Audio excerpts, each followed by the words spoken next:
Hello guys, welcome back to my YouTube channel. So guys, आज मैं सुबह उठी और जल्दी से करंट अफेयर की क्लास देखने बैठ गई थी क्योंकि 15 मिनट की निकल चुकी थी।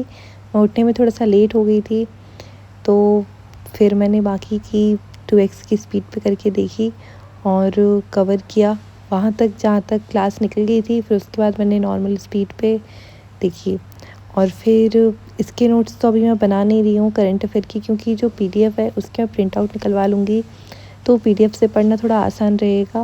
और कभी कभी ऐसा होता है कि हम कुछ चीज़ें जो रहती हैं जिनको लिख लेना चाहिए उनको लिखते नहीं हैं, तो इसलिए मैं प्रिंट आउट निकलवा लूँगी, तो उसमें सारी चीज़ें लिखी रहेंगी जो जो ज़रूरी रहेंगी।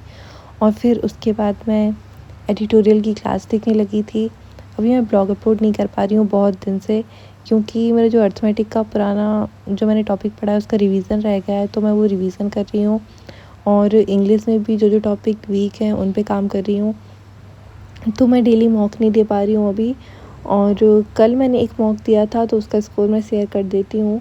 बाकी अभी ट्राई तो करूँगी कि कल से मैं रेगुलर मॉक दूँ और उसके साथ डेली ब्लॉग भी अपलोड करूँ।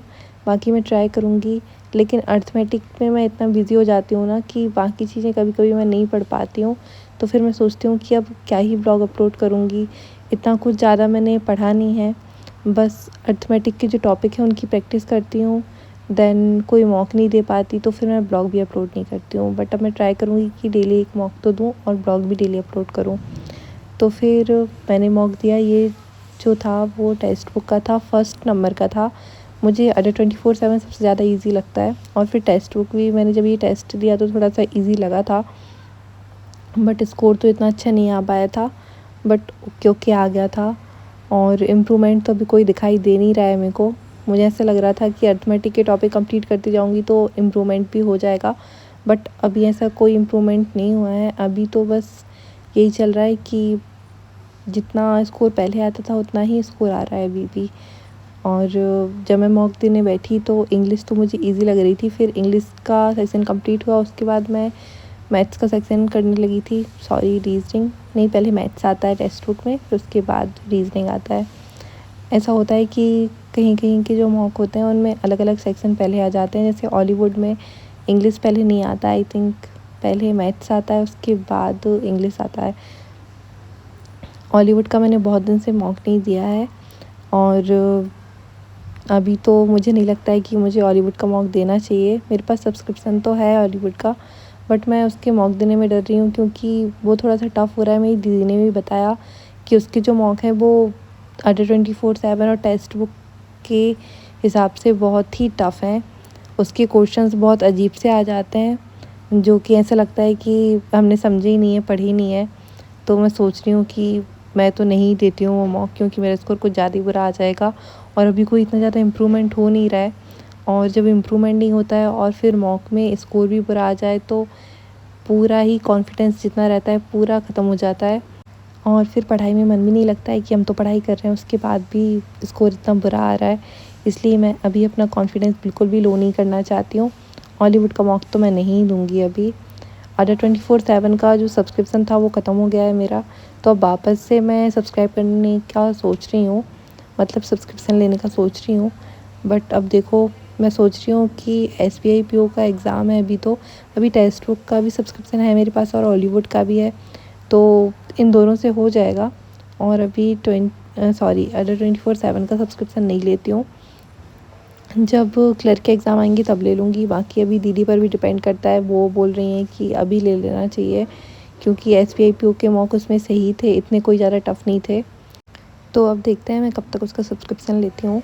बाकी मेरा जो मॉक में स्कोर आया था वो 34 आया था, और मैंने 43 तो अटैम्प्ट ही किए थे, और जो परसेंटाइल आए थे वो 61 आए थे। परसेंटाइल तो बहुत ही कम आए थे, बाकी एक्यूरेसी 83% थी। मैंने अटैम्प्ट ही बहुत ही कम किए थे, बाकी मैंने 20 समथिंग अटैम्प्ट किए थे, 20 अटैम्प्ट किए थे मैंने इंग्लिश में, जिसमें से मेरा 12 स्कोर आया। कुछ क्वेश्चंस गलत निकल गए, और मैथ्स में मेरे बिल्कुल भी गलत नहीं निकले क्योंकि मैंने अटैम्प्ट ही बहुत ही कम किए थे। और रीजनिंग में मैंने 16 अटैम्प्ट किए थे, जिसमें से 14 मेरा स्कोर आया, तो मतलब एक क्वेश्चन गलत निकल गया। पता नहीं रीजनिंग में 1-2 क्वेश्चन कहाँ के गलत निकल जाते हैं, मुझे तो समझ में भी नहीं आता। फिर उसके बाद मैंने एक सेक्शनल टेस्ट लगाया था एक मॉक लगाया और एक सेक्शनल टेस्ट लगाया, बस इतने ही टेस्ट लगाए थे कल मैंने। मैथ्स का और इंग्लिश का भी सेक्शनल टेस्ट लगाने का सोचा था मैंने, बट नहीं लगा पाई। और अब कल ट्राई करूँगी कि कल इसका टेस्ट लगा लूँ। और फिर जो मेरा रीजनिंग में स्कोर आया था वो थोड़ा कम आया था, 14 ही आ पाया। सोचा तो था कि अच्छा खासा स्कोर आ जाएगा, क्योंकि अभी जो मॉक में आया था वही स्कोर आ गया सेम। मैंने इसमें भी 16 अटैम्प्ट किए थे, एक गलत निकल गया, 14 स्कोर आया। और ये एक कौन से गलत निकल जाते हैं ये मैं देखती हूँ, बाद में एनालाइसिस करती हूँ तो देखती हूँ, लेकिन वो बहुत माइनर सी मिस्टेक होती है और फिर मुझे खुद पे गुस्सा आती है कि एक नंबर मेरा इसकी वजह से चल जाता है, इतनी छोटी सी गलती की वजह से। और फिर मैं डीआई की क्लास देखने लगी थी।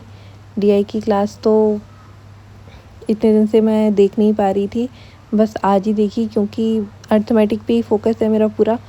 क्योंकि मैं जो मॉक देती हूँ उसमें कभी कभी ऐसे क्वेश्चन आ जाते हैं जो मुझसे नहीं बनते हैं, तो मुझे डीआई भी पढ़नी पड़ रही है। और डीआई पढ़ रही हूँ, उसके साथ अर्थमेटिक के क्वेश्चन सॉल्व कर रही हूँ। और ये पीडीएफ मैं कभी कभी सॉल्व कर पाती हूँ, अभी रेगुलर नहीं कर पा रही हूँ। बाकी पीडीएफ मैंने ग्रुप में शेयर कर दी थी। मेरा टेलीग्राम चैनल है, यूट्यूब चैनल के डिस्क्रिप्शन में उसका लिंक डला हुआ है, तो वहाँ से जाके आप टेलीग्राम चैनल ज्वाइन कर सकते हो। मैं वहाँ पे पीडीएफ शेयर कर देती हूँ जब भी मुझे याद आता है। पहले तो मैं डेली कर देती थी, बट अभी ऐसा होता है कि मैं खुद की चीज़ों में इतनी उलझी हुई होती हूँ ना कि मुझे समझ में नहीं आता, मैं भूल जाती हूँ कि मुझे पीडीएफ भी शेयर करनी है, बाकी लोग भी इससे पढ़ेंगे। मैं सच में भूल जाती हूँ, वरना मैं डेली ही करती रहती, लेकिन अभी मैं भूल जाती हूँ। और फिर उसके बाद सबसे पहले मैंने इंग्लिश की पीडीएफ सॉल्व की थी, और फिर उसके बाद मैंने रीजनिंग की पीडीएफ सॉल्व की, और फिर मैथ्स की। और इतने दिन बाद पीडीएफ सॉल्व कर रही हूँ, उसके बाद भी मैं इनको पूरा सॉल्व नहीं कर पाई थी। आई थिंक 2 दिन हो गए हैं बीच में। और इतने दिन से ऐसा होता है कि इंग्लिश के कुछ कॉन्सेप्ट होते हैं जिनको समझना होता है सही से। कभी परफेक्शन की क्लास देखती हूँ, या फिर कभी यूट्यूब पर ही कोई क्लास देखती हूँ जो कॉन्सेप्ट मेरी समझ में नहीं आते हैं उनकी। और फिर मैथ्स का तो यही है कि अर्थमेटिक की पीडीएफ सॉल्व करती रहती हूँ, टॉपिक टेस्ट वगैरह, तो इन सब में निकल जाता है टाइम।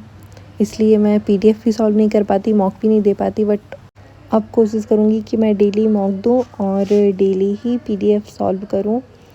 अब देखते हैं कि कब तक ये चल पाता है, कब तक मैंने ये जो सोचा है वो कर पाऊँगी मैं।